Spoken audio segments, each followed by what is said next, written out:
Well, with that said, we have got our main event finally, John Cena versus Ryback.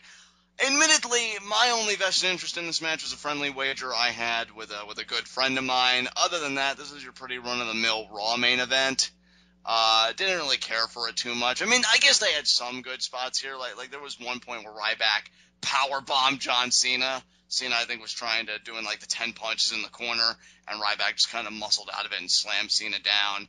I think there was another point Ryback may have gotten his backpack stunner, but I'm not too sure, which is one of my favorite moves in his repertoire. So it was your typical back and forth. Then Cena was mounting offense, and all throughout the match, there were miscues between Ryback and Kane. Kane was just getting angrier and angrier, and Rollins was trying to calm him down, like, hey, take it easy. And, Ryback finally at one point takes control. He slides out of another AA attempt, gets the spine buster, goes in the corner, winding up for the meat hook, which surprisingly, and I was very thankful for this, crowd was doing the feed me more chants, with Ryback. Yeah. But then Kane comes in, and he attacks Cena, so Cena gets the DQ win. And, of course, Ryback is pissed about this. Rollins is trying to keep cool heads. They know what an asset Ryback can be. Ryback ends up decking Rollins in the face, so he's got Randy Orton syndrome. Randy Orton punches Triple H in the face last week, and now this week Rollins is getting punched in the face. And then Kane just sends Ryback out, and then they turn their assault on Cena. Does everybody? First, Sheamus comes out, but ultimately he gets laid out. And then Big Show comes out, and then he gets laid out. And allow me to just point out very quickly, babyfaces are idiots. Why would you come out 1-1 when the heels clearly have the numbers game? Here's a thought. Why don't Big Show and Sheamus come out, I don't know, together? You morons. You deserved what you got, all of you. Yeah, it really pissed me. Like, dude, really to me, because I know you've gotten pissed before when babyfaces make the save, but they have to wait for their entrance music to hit. That's what I like in this, too. It's common sense. Like, think for 2 seconds. Think with your faces. Yeah, think with your faces. No wonder your mothers don't even bother to call you. Sad sacks. Wow. Anyway. Yeah, then Ryback comes back in. He cleans house with clotheslines left and right. The best moment came. Kane was trying to choke slam Ryback, but Ryback out-muscled him, and he got Kane up for the shell shocked, planted him down. He didn't march, though, which was kind of weird. He didn't? That's surprising, but still, it was cool. And, the authorities looking on like, oh, no, we lost Ryback. What are we going to do? And a solution would literally appear right at their feet as Dolph Ziggler was laid out. His carcass was delivered. And then the camera pans to the attacker, Luke Harper, who simply says, I'm a team player. No, he didn't. He said, I'm a team player. And then the authority just kind of looked on in awe like, oh, God. You know what would have been better? Because the shock didn't leave their faces. I would have liked... If Teddy Long would have been standing around the corner looking at Luke Harper like he was high, yeah, it would have been better. Well, yes. Luke Harper said he was a team player. Player? I don't remember the play. I really thought he said player. He definitely said player. I think you're imagining things. But more importantly... I guarantee you he said player. Look at the tape.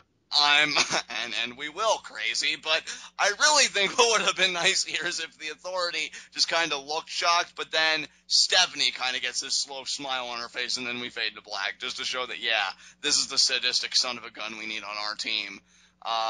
So, yeah, it looks like we found something for Luke Harper to do. It'll be cool if this also means in the future Luke Harper, Dolph Ziggler feud for the Intercontinental title. Yes, please. Yeah, I know, right? Yeah, because I really think those two could have some great matches, and I think the fact that Luke Harper is in a match like this already, and Bray Wyatt is in a match with Dean Ambrose, and Eric Rowan isn't even on the pay-per-view, but he's stalking Renee Young, clearly shows what the pecking order is in WWE's mind about where these guys are going to go. Yeah. So, Raw goes off the air with the three of them just standing over Ziggler's carcass. That was Raw. Any closing remarks you have, Ashton, before our next segment about Luke Harper being a part of Team Authority? Yes. Okay, then let's have at it. You have the floor. You're going to love this. Yeah, let's do it. I think that the Wyatt family has been working for Triple H this whole freaking time. So you're going all the way back to, Rollins getting the victory over Ambrose and all that good stuff. No. I'm going all the way back to, like, the beginning of the year Oh, so, I Like, think... actually, even in the last year, because if you recall, I think it was either Survivor Series or TLC last year, where it was the Shield against Daniel Bryan, or against CM Punk, and the Wyatt family against Daniel Bryan. Right.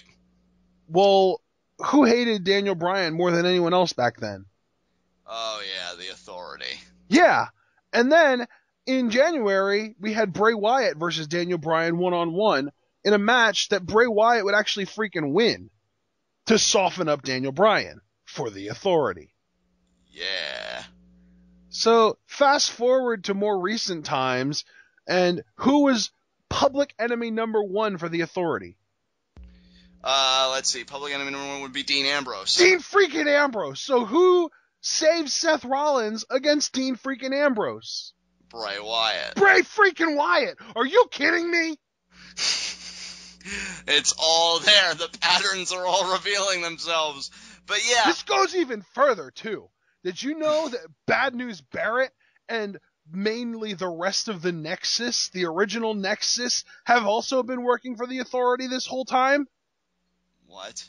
Think about it. First of all, David Otunga. Obviously, he's their lawyer. Well, kind of a problem about that. What? If he was their lawyer, then when Big Show got terminated by the Authority early on, then why did Otunga agree to represent the Big Show? Insider trading. Really? He was getting a paycheck from both sides. You're cracking on me, dude. All right, let's see though. You could plug this hole. Okay, what about the rest of the members of the Nexus? Okay. First of all, Ryback, kind of a loose end. But on the same note, they totally had him on their side when CM Punk was champion, because at that point, Punk was public enemy number one, right? That is true. Who was the first guy to step up to go against him? Ryback. Frickin' Ryback. So, here's another good one. Kane also has always been with the Authority, because get this, when I'm trying to remember. Yeah, Kane versus The Undertaker. Nexus helped bury The Undertaker alive, right? Yeah. Yeah. Bray Wyatt was in the Nexus at that point. Oh my god. He was Husky Harris, but it still counts. Oh my god. And Bad News Barrett was the leader of the Nexus. So, hey, let's do this. Who took Bad News Barrett's leadership position away from the Nexus? CM Punk. And who became public enemy number one at that point? Punk. Who took him out? Kane! Oh yeah, Kane took him out, that's right. Oh my god. The comments of this excerpt from Twitter are just gonna be fascinating to behold. Dude, Kane, the original Nexus, and the Authority have all been in cahoots this entire time behind the scenes. And the original Nexus, it doesn't even have to be just the original Nexus. You can include the new Nexus when they introduced Husky Harris into the mix, because he ended up turning into Bray Wyatt, and Bray Wyatt and his family are working for Triple H too. It's an entire freaking tree of power. Yeah, we just had to cut off that one scraggly branch of David Otunga, and you've got yourself one fine tree there. No, David Otunga is the Authority's lawyer. Hey, he's not the Authority's lawyer because he helped the Big Show.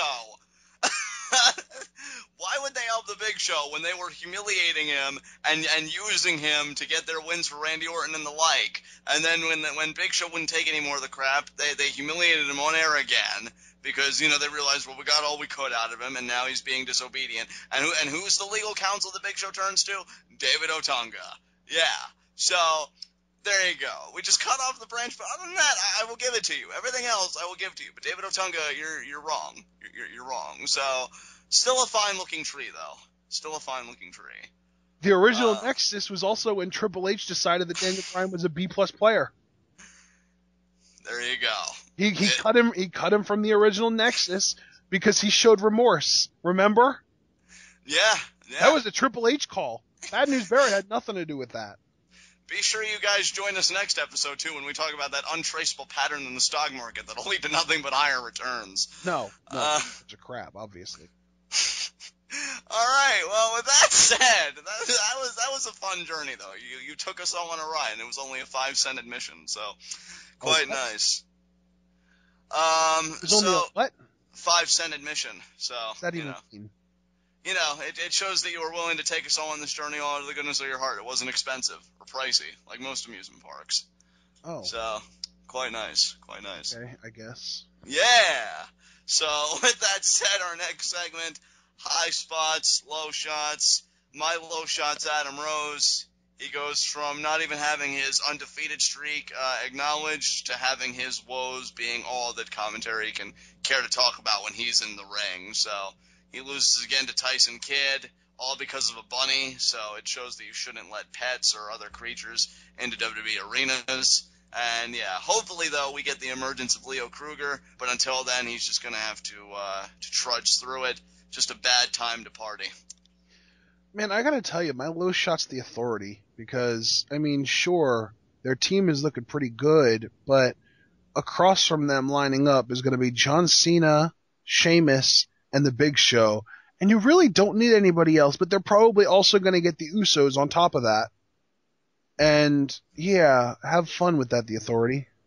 Yeah, the Authority, I mean, they put some pieces together, but the ones that they've really wanted have consistently fallen apart. And hell... I thought that Mark Henry was the one that they really wanted.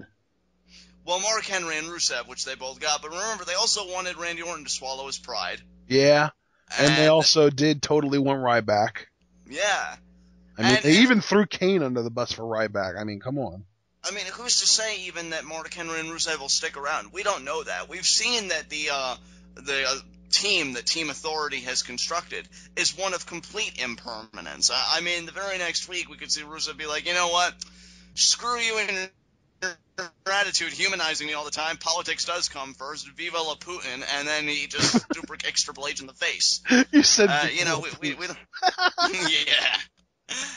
And so, we don't know what's going to happen. Personally, I'd love to see either an NXT guy or maybe just a very desperate Cesaro joining Team Cena. But again, it'll probably be Ryback for his own selfish reasons that he hopefully makes clear. See, I don't think Ryback is going to join, and I think that Ziggler is now out because of Harper and Mark Henry combined. So I think that it's going to be the frickin' Usos, man. I'm telling you. It really sucks that Dolph lost his spot.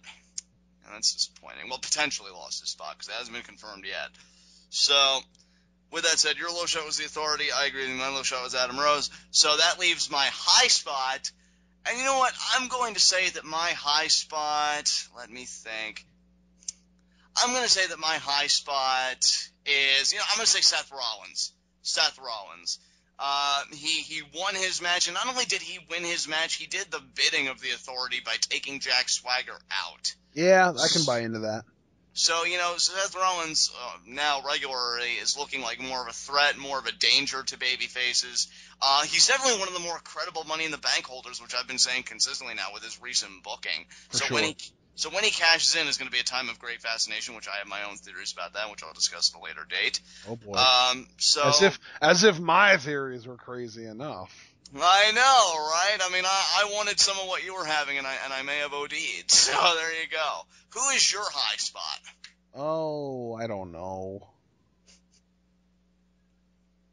Really? Answer, I don't know. What? I'm joking. Jeez, man. You take everything I say so literally. You know what? I'm going to say something that I don't get to say often enough anymore. My high spot is Paige, because holy crap, what a reaction. Exactly. Yep. Hometown hero, and she got the victory. I really thought, because Vince McMahon, I mean, let's be honest, he may be a genius. I'm sure there's a good guy when he's away from the office and doesn't have those pressures, but he is kind of an asshole. So I would kind of. Yeah, and way to undersell it, dude. I'm just trying to be as generous as possible because, I mean, he screwed the UK out of the network, which, let me be honest with you, UK fans, you're really not missing out on much. If you like doing live reactions with your friends and commentaries, you are going to be so disappointed. But he screws them out of the network, and then I would love if he made the decision, you know what, I know they're really looking forward to seeing Paige, and they probably would have loved to have seen her more with the Divas Championship, but we knew that wasn't going to happen. So now let's just really pour salt in the wound and have Alicia Fox go over. So I don't think that's wise. I'm the boss, damn it! Do it! And then, yeah, Alicia Fox gets the win. So thank goodness that didn't happen. But I wouldn't have been surprised if it did. So Paige overcame the odds. She got the win. Great high spot for you. Hooray!